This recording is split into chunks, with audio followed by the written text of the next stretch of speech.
What's up, Lorcana players? Havry here, and welcome to my card review. Rise of the Floodborn is upon us, and like with any card game, when a new set is announced, we get little sneak previews of the cards.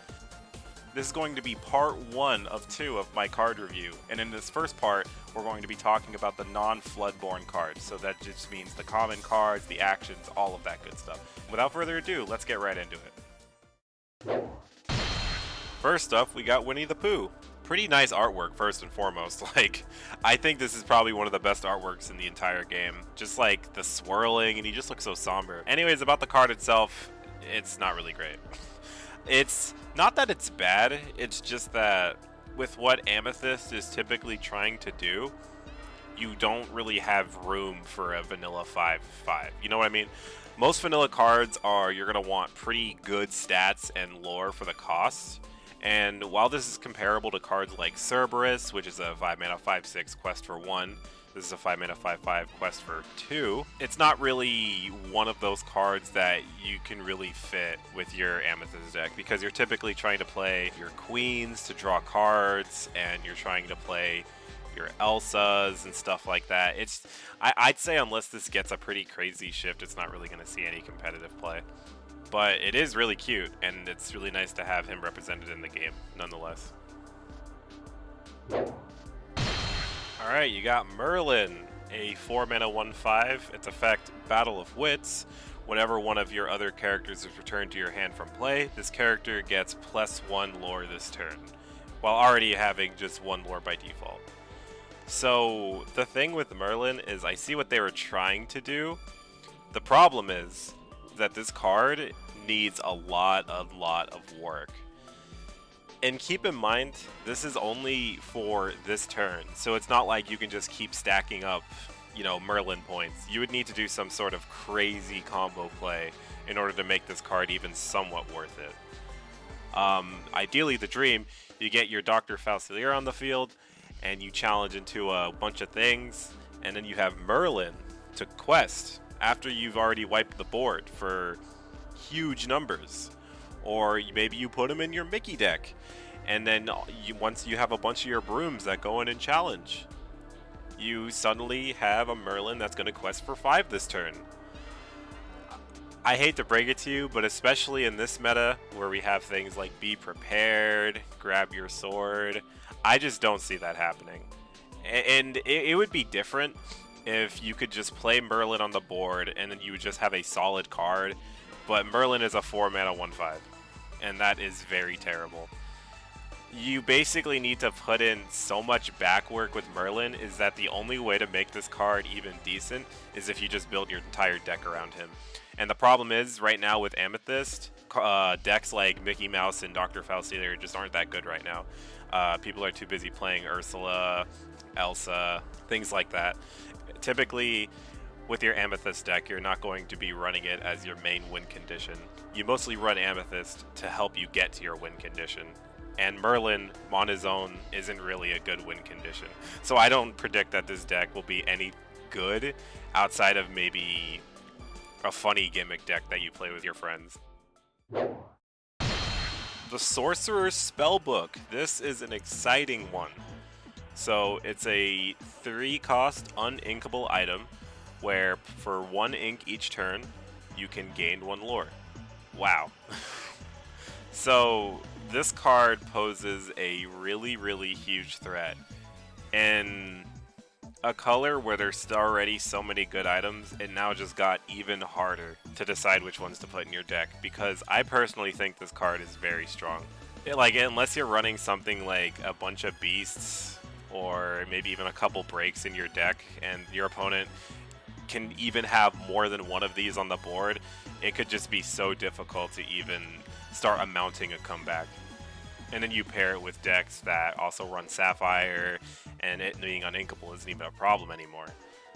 But almost usually you'll always play it. I honestly think that if, for example, they're running an Amethyst Amber aggro deck, and they get this down early, and all of a sudden you have a Lilo, a Simba, and in turn 3 they play Sorcerer's Spellbook, I honestly think you just lose the game. Because that is such a huge comeback that you need to make to even sort of catch up. that I think this card poses a real threat if your deck is super slow. I am positive that it'll see play.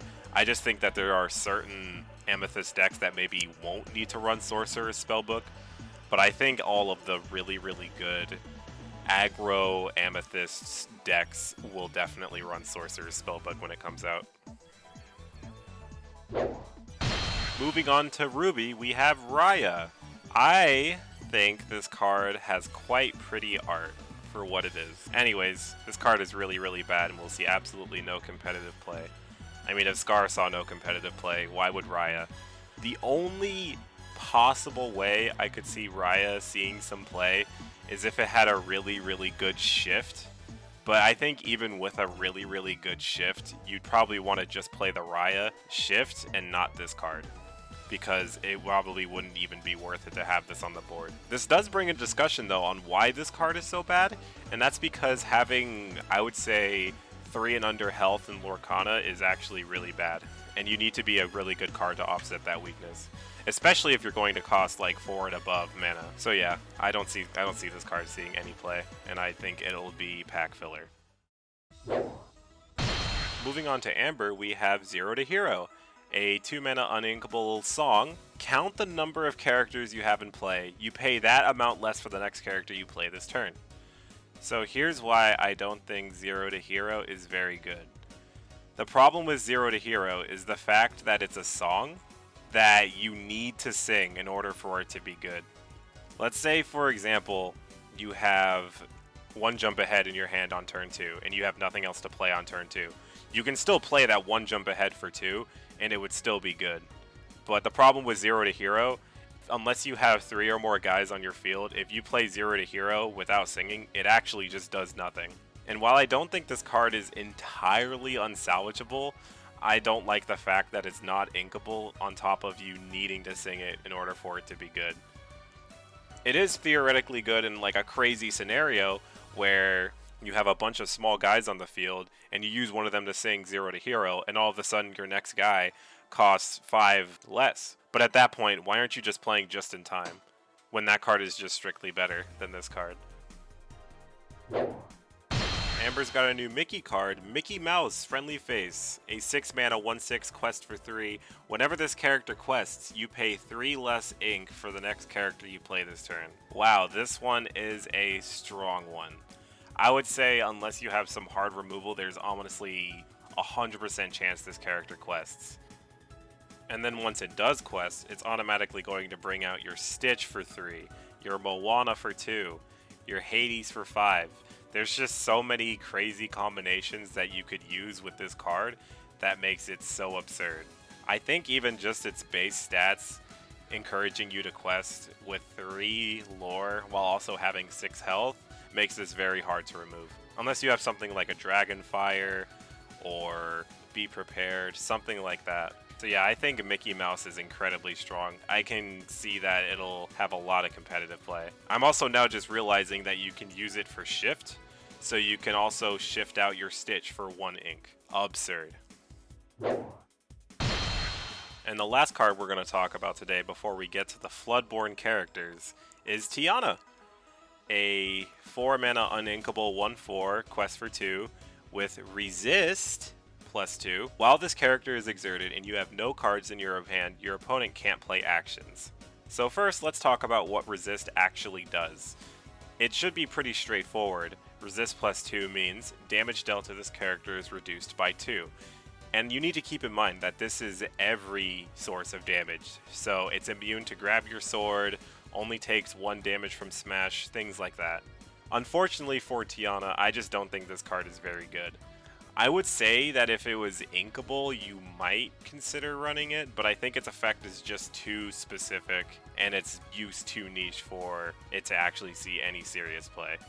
Although, it is worth noting that this thing could be a really, really annoying quester. I think anything with more than 2 lore with Resist will be very annoying to deal with, because you'll need to run so many guys in it, or you'll need to hard remove it. You'd have to deal basically you would need 1 card to deal 6 damage directly to this thing. and if you had any characters with 2 attack or less, they just wouldn't do anything at all. So it doesn't factor in the total amount of damage, is what I'm trying to say. So yeah, I see this card not being very good just because of its effect, but the fact that it has Resist 2 and Quest for 2, I think makes it at least worth considering for some niche decks. And that about does it for the cards. I honestly think they really saved a lot of the power for the Floodborn cards, which I'm going to be talking about in part 2. And you absolutely don't want to miss that part 2, because the new Floodborn cards are absolutely insane, and one of them actually has me thinking that we need to impose a limit on Floodborn cards, and that discussion will be in the next video. But until then, thank you for watching. Don't forget to like and subscribe if you liked what you saw, and I will see you guys next time.